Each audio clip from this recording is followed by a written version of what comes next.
When using a resistance band, make sure that it is secured either with a door hook or over a bar such as this. You could also use a railing. The first move is a chest press. You want your hands and elbows to be just about at shoulder height or slightly below.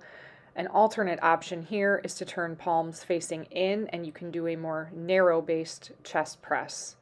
We're going for 8 to 12 repetitions of this move.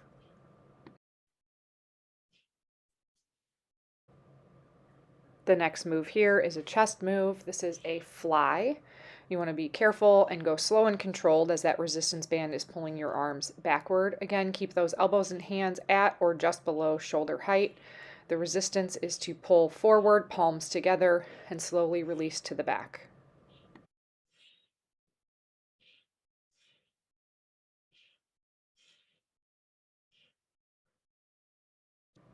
This next move is a back move. This is a row.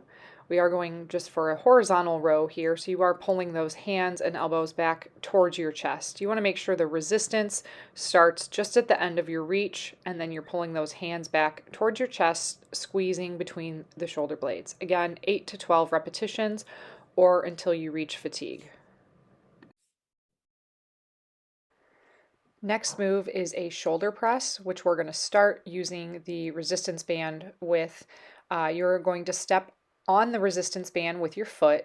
You want to make sure that the resistance is starting just right at shoulder height, and you press up, palms facing forward to reach overhead. Do try to keep those elbows aligned with your ears as you press overhead. Slowly returning to the start position, 8 to 12 repetitions or fatigue.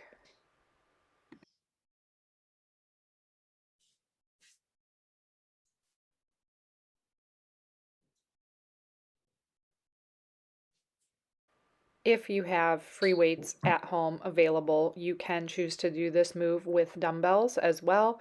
It's the same motion. I like a staggered stance. Core is engaged and drawn in, pressing up overhead, and again, bringing those hands back down just to shoulder height.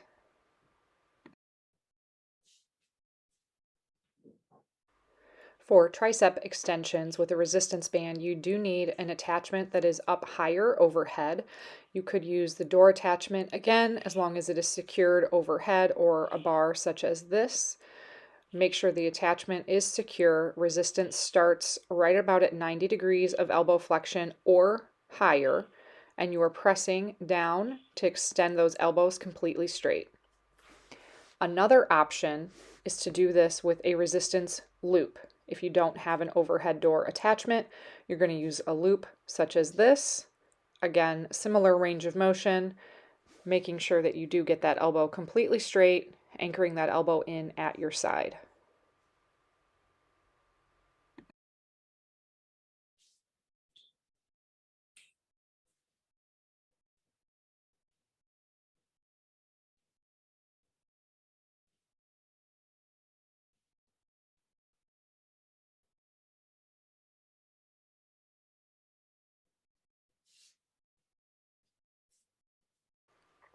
Next, we're going to bicep curl with the resistance band. Again, you do need to step on that resistance band to anchor it to the floor. Ideally, you do want the resistance to start at the end range of motion with your arms straight down. Here, I'm stopping just a little bit shy of having full elbow extension, which is not ideal, but it's okay. You're going to curl, pulling against that resistance, bringing those hands up to the front of your shoulder. Again, similar to the triceps extension, we do want our elbows anchored at our sides for that.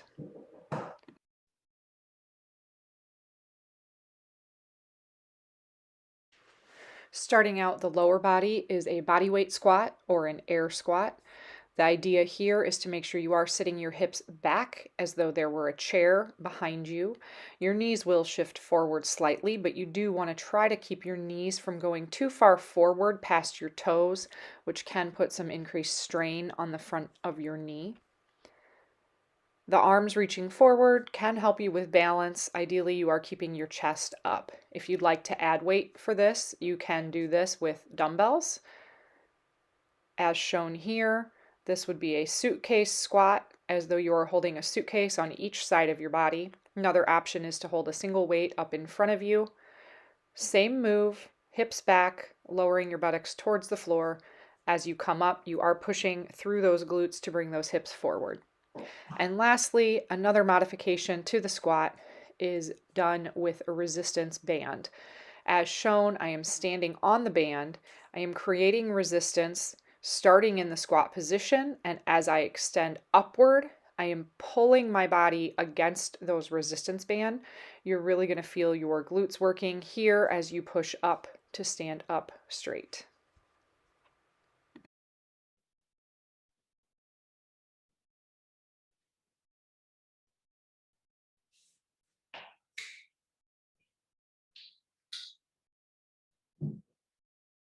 Okay, next we're going to grab one of those resistance loops. Again, you might need one, a 12-inch length for this one, something with heavier resistance than what you may have used for your arms. You do want this around your legs, just above your knees, in order to do this lateral lunge walk or lateral squat walk. This move is similar to a squat. However, this lateral side-to-side movement is engaging our gluteal muscles a little bit more, specifically the gluteus medius.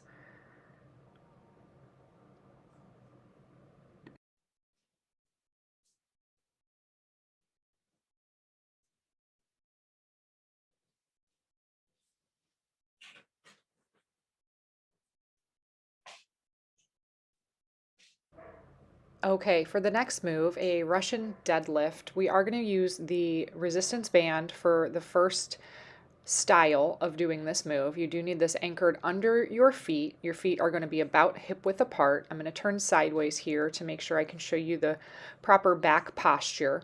You are starting with that resistance at about knee height or mid shin, palms facing forward. And in this move, you push your hips back as you hinge from the hips, keeping that back nice and straight, chest and face forward. And as you pull up on that resistance, you are using your gluteal and hamstring muscles to push your hips forward. This exercise should not hurt your back. You should really only feel this in your hamstrings and glutes. Another way to do this is with free weights. And so you will pick those weights. You're going to turn those palms facing in towards your body and essentially slide those fingertips right down the front of your leg until you hit mid-shin. Again, you're going to feel those hamstrings kind of catch right at that end range of motion, and then you squeeze from the hamstrings and glutes to hinge your body back upright. Those shoulders are sort of anchored down. The arms are just holding the weight here, and the hips are doing all the work.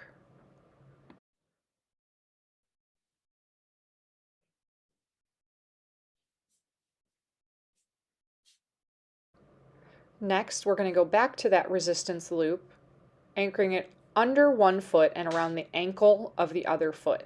You may want something to hold on to for balance for this move. This is a hamstring curl.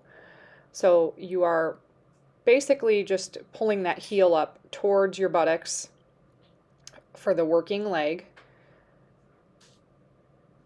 Repeating 8 to 12 repetitions or until that hamstring reaches fatigue for this set.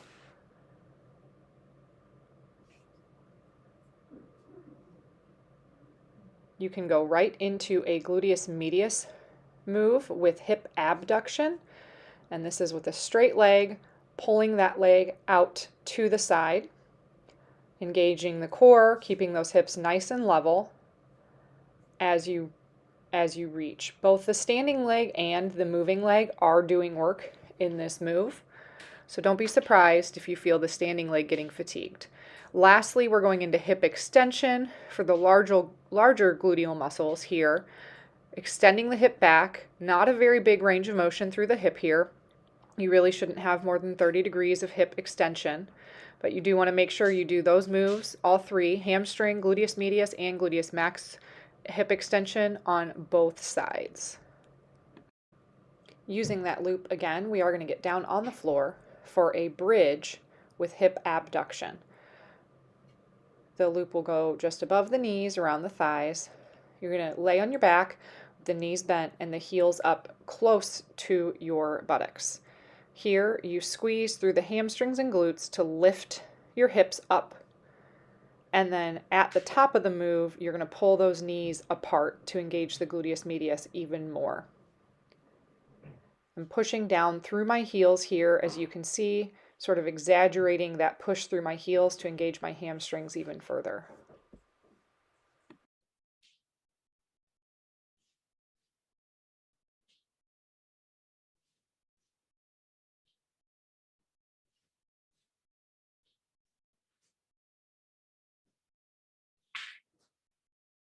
We're going to remove that loop and flip over to start our core exercises.